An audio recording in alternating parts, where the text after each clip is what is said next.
കഴിഞ്ഞ ദിവസം ഒരുപാട് ചെറുപ്പക്കാർ തൊപ്പിയുടെ കുറച്ച് വീഡിയോകൾ ഇങ്ങനെ കണ്ടുകൊണ്ടിരിക്കുന്നത് കണ്ടു.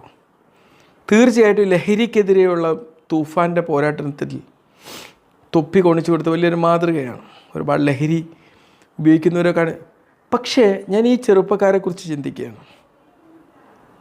സ്വന്തം സമയത്തിനും സ്വന്തത്തിനും പ്രാധാന്യം കൊടുക്കാത്ത ഒരുപാട് ആൾക്കാർ മറ്റുള്ളവർ എന്ത് ചെയ്യുന്നു, മറ്റുള്ളവർ എന്താണ് പ്രവർത്തിക്കുന്നത്, അതും നോക്കിയും അതും കണ്ടും ഇങ്ങനെ സമയം കളഞ്ഞുകൊണ്ടിരിക്കും. ഇവിടെ എന്താണ് പ്രശ്നം?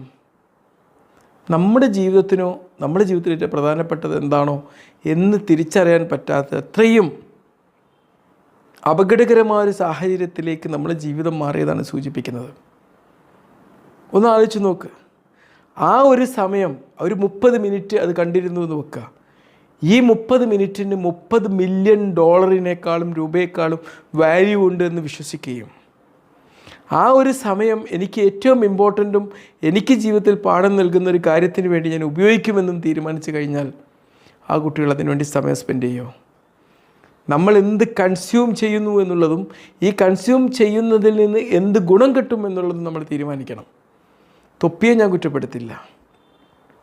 തൊപ്പി മിടുക്കനാണ്. കാരണം എന്താ? അവൻ്റെ ഈ വാക്കുകളെ സെല്ല് ചെയ്തുകൊണ്ട് ലക്ഷങ്ങൾ സമ്പാദിക്കാൻ അവന് കഴിയുന്നുണ്ട്.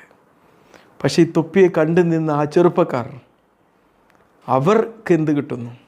ഒരേ സമയം ആ ചെറുപ്പക്കാർ കുറേ സമയം പഠിക്കാനും അവർക്ക് വേണ്ട അറിവുകൾ നേടുന്ന കാര്യങ്ങൾ നോക്കാനും വേണ്ടിയായിരുന്നു ഉപയോഗിച്ചിരുന്നെങ്കിൽ എന്തായിരുന്നു കിട്ടുക? അല്ലെങ്കിലൊക്കെ പ്രചോദനം നൽകുന്നൊരു കഥ കാണാനായിരുന്നു അവർ കണ്ടിരുന്നെങ്കിൽ എന്താണ് കിട്ടുക?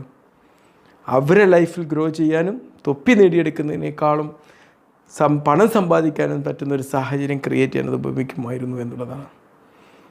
തീർച്ചയായിട്ടും എല്ലാവരും ഹീറോകളായി ജീവിക്കേണ്ടവരാണ് എന്ന് ഞാൻ വിശ്വസിക്കുന്നില്ല. പക്ഷേ നമ്മളൊരു സീറോ ആയി പോകരുത് എന്നുള്ളതാണ്. ഇത് തൊപ്പിയുടെ കാര്യം മാത്രമല്ല. അനാവശ്യമായിട്ട് ന്യൂസുകൾ കണ്ടിരിക്കുക, അനാവശ്യമായിട്ട് മറ്റുള്ളവരെ നമ്മളെ ഹീറോ ആയി ചമഞ്ഞുകൊണ്ട് നമ്മളോലെ വേലക്കാരായി ജീവിക്കുക, നമ്മൾ അവർക്ക് വേണ്ടിയിട്ട് സമയം സ്പെൻഡ് ചെയ്യുക, അവരുടെ വീഡിയോകൾ കാണാൻ അവരെ നോക്കാൻ നിൽക്കുന്നത് ജീവിതത്തിൽ ചെയ്യുന്ന ഏറ്റവും വലിയൊരു മണ്ടത്തരാണ്. വോയറിസം എന്ന് പറഞ്ഞ ഒരു സംഭവമുണ്ട്. മറ്റുള്ളവരുടെ ജീവിതത്തിൽ എന്ത് നടക്കുന്നു എന്നുള്ളത് നോക്കിക്കാണുക, അതിനനുസരിച്ച് എന്തെങ്കിലും പ്രവർത്തിച്ചുകൊണ്ടിരിക്കുക, അതിൽ സംതൃപ്തി നേടുക എന്നുള്ള വോയറിസം എന്ന് പറയും. പണ്ടൊക്കെ ഇതിൻ്റെ മറ്റൊരു വേർഷൻ ഉണ്ടായിരുന്നു. എന്തായിരുന്നത്?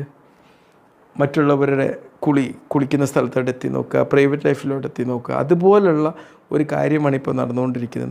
നമ്മളെ ജീവിതത്തിന് പ്രാധാന്യം കൊടുക്കുക, നമുക്ക് കിട്ടിയ സമയത്തിന് നമ്മൾ പ്രാധാന്യം കൊടുക്കുക. അപ്പം നമുക്ക് നമ്മുടെ ഓരോ സമയവും എത്ര വെർത്ത്ഫുള്ളായിട്ട് ചിലവഴിക്കാം എന്നതിനുള്ളൊരു ഉത്തരം നമുക്ക് അതിലൂടെ ലഭിക്കും.